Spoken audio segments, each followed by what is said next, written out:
We're back with a special look on board the largest aircraft carrier in the world. It's the USS Gerald Ford.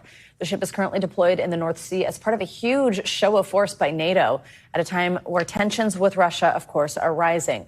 NBC News reporter Matt Bodner, he was given access to the carrier. He joins us now from the Norwegian capital of Oslo. Matt, great to have you with us. We're so happy that you got to go have this experience. You can tell us about it. Tell us what you saw and what the ship is currently involved in. Savannah, good morning. Well, we flew aboard the Ford on a U.S. Navy transport plane. They didn't tell us where we're going. We just know we were somewhere in the North Sea, and we landed on the ship. A few hours later, we also got shot off the front of the ship, and obviously an exciting experience. There's no windows on these planes, Savannah, so all you get is a 15-second call on either end of this, and it's a long 15 seconds. But basically, the ship right now, once we landed, there was an entire squadron of F-18 fighter jets basically lining the deck, and within a matter of minutes of arriving on the ship, we saw that entire squadron launched, and just as soon as that was done, another full squadron just came in and landed like it was nothing. We then took a tour of the ship, went down below the hangar deck, saw a few other spaces, and the entire time you could just hear just this constant cadence of launches and landings, entire squadrons of jets being launched.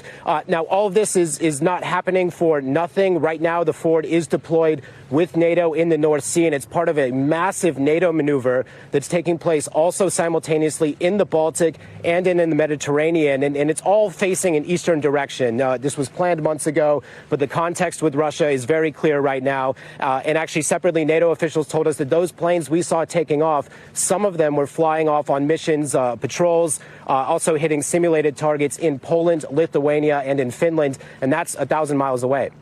All right, Matt, not going to lie, I am pretty jealous of this experience with everything that you just told me. Sounds absolutely incredible and intriguing.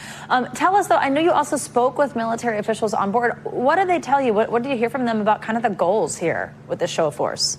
Yeah, so as I mentioned, like this was planned in advance, but this is, as they described it, NATO's sort of prestige military maneuver. They run it a few times a year, and the whole goal of it, as they would describe it, is to practice, but also to demonstrate to anyone watching that NATO is capable of coordinating multiple militaries across multiple theaters, sort of all in one direction, in the name of deterrence, as they would say. We did speak with the Ford Strike Group commander aboard the ship. That's Rear Admiral Paul Lanzillotta.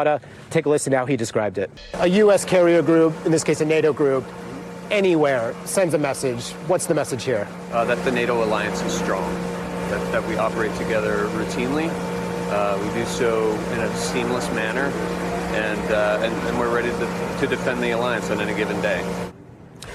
So that conversation continued. The Admiral, in his words, also liked to use the term projecting power, obviously in this eastern direction as part of the purpose, part of the message here. And I would translate that and describe it as NATO sending a message to Russia, to the eastern members of the NATO alliance, that the alliance doesn't need to station a massive amount of hardware in Eastern Europe. It can respond to anything that happens there in a matter of hours. Matt, as we've seen these incursions into NATO airspace by Russia recently, it's obviously ramped up tensions. How is that impacting, changing relationships and maneuvers and operations like this as our countries coordinate? So this is an interesting question. It's definitely on everyone's minds right now, that tension with Russia. Just in the past few weeks, we've seen multiple instances of Russian aircraft, Russian drones violating NATO airspace. 2 NATO members have called for consultations on how to respond to this.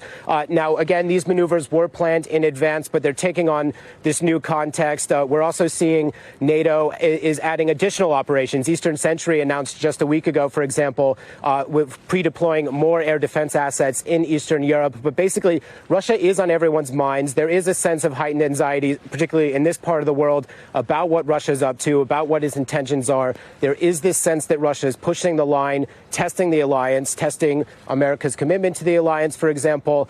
We're in Oslo right now, where just a few days ago, there was a mysterious drone sighting over the airport that saw the airport closed. There have been multiple incidents like that in Denmark, over Copenhagen.